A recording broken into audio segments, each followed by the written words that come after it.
SABC News international editor Sophie Mokoena. Sophie, good evening. Walk us through the actions that the South African ambassador to The Hague is undertaking.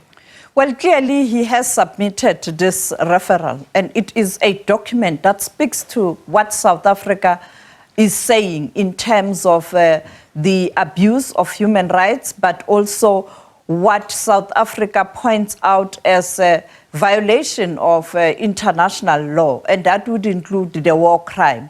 And therefore, this is the document that is going to be a basis for the ICC to look at it and perhaps decide whether they can continue with the investigation. But something to remember is that the ICC is dealing with individuals. In other words, if this is seen as an important investigation, it will be directed to individuals, and therefore Benjamin Netanyahu will be one of those people as the leader of Israel. And perhaps that is why South Africa is saying they are expecting the International Criminal Court to issue a warrant of arrest for Benjamin Netanyahu, because the ICC deals with individuals and individual cases, but the International Court of Justice, it deals with states, and therefore there you can have a situation where the International Court is investigating Palestine and also Israel. As you know that this is the matter that will be before the International Court of Justice in February next year. Sophie, there are countries like the Comoros, Djibouti, Bolivia and Bangladesh jointly taking this action. And I guess the question is this enough? Who else is sending similar signals? Well, clearly there are more countries that are giving such signals. Venezuela also called for proper investigations, and also other countries. We know that the state parties within the International Criminal Court can do this. Only state parties can quickly make their voices heard. The Security Council can do the same. It can refer matters to the International Criminal Court. And perhaps let's take a listen at what Dr. Naledi Pandor, the Minister of International Relations, had to say when I asked her about other countries that have similar views. This is a referral from a state party, South Africa, and we also provided an annexure which indicates the areas in which we believe that crimes against humanity have been committed. Our ambassador to the Netherlands, who's also in The Hague, has delivered South Africa's documents to the ICC, the prosecutor's office.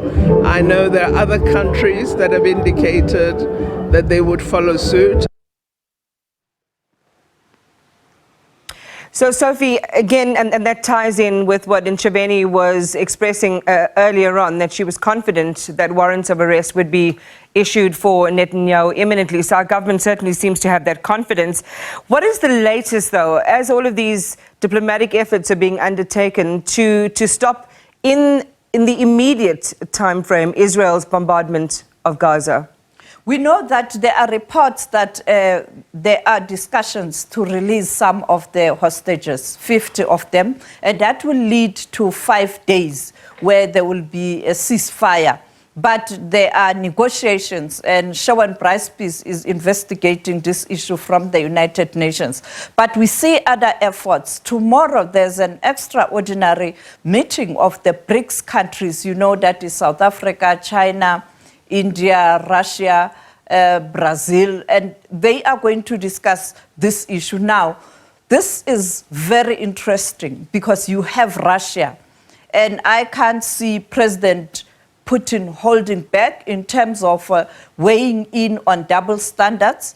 You have the president of China, who is currently, this past few days, it looks like he has again assert himself as one of the powerful leaders in the world at a time where America is found wanting and President Biden is dancing on many issues. And therefore, that will be of interest, and South Africa also. But don't forget India, and of course, Brazil also weighing in. And on the other hand, as we speak, you have foreign ministers of the Gulf region and Middle East who are currently in China. They arrived today. They are busy with meetings as we speak, engaging with the Foreign Affairs Minister of China, and I am sure they will be able to have an audience with the President of China tomorrow morning. Because of the time difference, there's still time. And you can see now that diplomatic shuttle is moving from the West to the BRICS and from the South-South, including now Asia. And therefore, I think tomorrow in the afternoon, it will be interesting what President Xi Jinping is going to say, because he is going to get information also from these ministers from the Gulf region who are there to persuade China to weigh in and do something to stop this conflict in the Middle East. And therefore, now the diplomatic shuttle is shifting.